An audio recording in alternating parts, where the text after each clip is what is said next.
ਜੇ ਕੋਈ ਕੈਲੀਫੋਰਨੀਆ ਦੇ ਵਿੱਚ ਖਾਸ ਕਰਕੇ ਸਦਰਨ ਕੈਲੀਫੋਰਨੀਆ ਵਾਲਾ ਏਰੀਆ ਟ੍ਰੇਨ ਦੇ ਵਿੱਚ ਜਾਂਦਾ ਹੈ ਤੇ ਸੈਨ ਕਲੈਮੈਂਟ ਏਰੀਏ ਦਾ ਜੋ ਟ੍ਰੇਨ ਦਾ ਟਰੈਕ ਆ ਉਹ ਲੈਂਡਸਲਾਈਡ ਕਰਕੇ ਕਾਫੀ ਡੈਮੇਜ ਹੋਇਆ, ਮੀਂਹ ਬਹੁਤ ਪਿਆ ਸੀ। ਉਸ ਕਰਕੇ ਕੈਲੀਫੋਰਨੀਆ ਦੇ ਵਿੱਚ ਜਿਹੜੀ ਟ੍ਰੇਨ ਸਰਵਿਸ ਆ ਉਸ ਏਰੀਏ 'ਚ ਸੈਨ ਕਲਾਮੈਂਟੇ ਵਾਲੀ ਏਰੀਆ ਉੱਥੇ ਬੰਦ ਕਰ ਦਿੱਤੀ ਗਈ ਹੈਗੀ ਹੈ, ਇਨਡੈਫੀਨਿਟਲੀ ਕਹਿੰਦੇ ਬੰਦ ਕੀਤੀ ਗਈ ਹੈ। ਹਜੇ ਰਿਟੇਲ ਆਣੀ ਹੈ ਇਨਫੋਰਮੇਸ਼ਨ, ਕੁਝ ਬ੍ਰੇਕਿੰਗ ਨਿਊਜ਼ ਇਹ ਨਹੀਂ ਦਿੱਤੀ ਹੈਗੀ ਜੀ। ਬਿਲਕੁਲ। ਅਗਲੀ ਜਿਹੜੀ ਖਬਰ ਕਰੀਏ, ਕੈਲੀਫੋਰਨੀਆ ਦਾ ਇੱਕ ਬੰਦਾ ਆ 2021 ਦੇ ਰੋਡ ਰੇਜ ਦੇ 6 ਸਾਲਾਂ ਦੇ ਬੱਚੇ ਦੇ ਕਤਲ ਦੇ ਮਾਮਲੇ ਦੇ ਵਿੱਚ ਦੋਸ਼ੀ ਪਾਇਆ ਗਿਆ ਹੈਗਾ ਆ।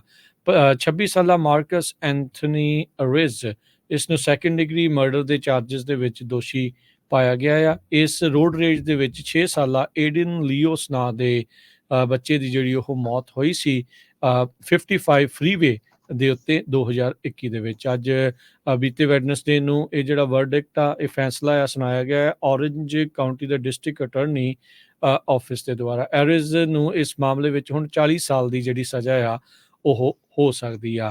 ਅਰੀਜ਼ ਦੀ ਜਿਹੜੀ ਗਰਲਫ੍ਰੈਂਡ 26 ਸਾਲਾ ਵੇਨ ਲੀ, ਇਹ ਗੱਡੀ ਕਹਿੰਦੇ ਵੀ ਉਸ ਟਾਈਮ ਚਲਾ ਰਹੀ ਸੀ ਜਦੋਂ ਇਸ ਨੇ ਸ਼ੂਟਿੰਗ ਨੂੰ ਅੰਜਾਮ ਦਿੱਤਾ ਆ। ਤੇ ਹੁਣ ਇਸ ਬੀਬੀ ਵੀ ਦੇ ਉੱਤੇ ਵੀ ਜਿਹੜਾ ਉਹ ਕੇਸ ਚੱਲੇਗਾ, ਟਰਾਇਲ ਹੋਊਗਾ ਐਕਸੈਸਰੀ ਆਫਟਰ ਦਾ ਫੈਕਟ ਚਾਰਜਸ ਦੇ ਵਿੱਚ।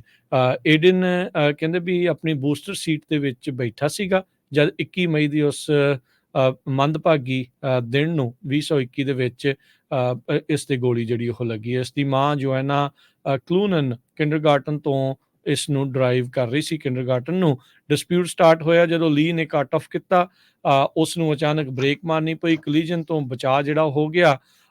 ਤੇ ਜਿਹੜੀ ਲੀ ਆ ਉਸਨੇ ਜਿਹੜਾ ਕਲੂਨਨ ਆ ਉਸ ਨੂੰ ਪੀਸ ਸਾਈਨ ਇੱਕ ਹਿਸਾਬ ਦੇ ਨਾਲ ਫਲੈਸ਼ ਕੀਤਾ ਤੇ ਜਿਸ ਤੋਂ ਬਾਅਦ ਦੇ ਵਿੱਚ ਉਹ ਗੁੱਸੇ ਦੇ ਵਿੱਚ ਆਇਆ ਤੇ ਉਸ ਨੇ ਬਾਅਦ ਦੇ ਵਿੱਚ ਪਿੱਛੇ ਗੋਲੀਆਂ ਜਿਹੜੀਆਂ ਚਲਾ ਦਿੱਤੀਆਂ। ਇਹ ਗੋਲੀਆਂ ਕਹਿੰਦੇ ਵੀ ਵਹੀਕਲ ਦੇ ਜਿਹੜੇ ਟਰੰਕ ਚੋਂ ਲੰਘਦੀਆਂ ਹੋਈਆਂ ਬੈਕ ਸੀਟ ਦੇ ਉੱਤੇ ਜਿੱਥੇ ਬੱਚਾ ਏਡਨ ਬੈਠਾ ਸੀ ਉਸ ਤੇ ਜਾ ਵੱਜੀਆਂ। Senior deputy director deputy district attorney Dan Feldman ਆ, ਉਹਨਾਂ ਨੇ ਕਿਹਾ, ਆਰਗਿਊ ਕਰ ਰਹੇ ਸੀਗੇ ਵੀ ਸੈਕੰਡ ਡਿਗਰੀ ਮਰਡਰ ਕਨਵਿਕਸ਼ਨ ਦੇ ਲਈ ਐਰਿਜ਼ ਦੇ ਅਟਾਰਨੀ ਦੇ ਨਾਲ। ਸੋ ਇਸ ਨੇ ਟੈਸਟੀਫਾਈ ਕਰਨ ਤੋਂ ਆਪ ਨਾ ਜਿਹੜੀ ਉਹ ਕਰ ਦਿੱਤੀ ਸੀ ਤੇ ਫਿਰ ਕਹਿੰਦੇ ਵੀ ਬਾਅਦ ਦੇ ਵਿੱਚ 1 ਘੰਟੇ ਤੋਂ ਵੀ ਲੰਬੀ ਸਟੇਟਮੈਂਟ ਆ ਉਸ ਨੇ ਇਨਵੈਸਟੀਗੇਟਰਸ ਨੂੰ ਦਿੱਤੀ ਸੀ।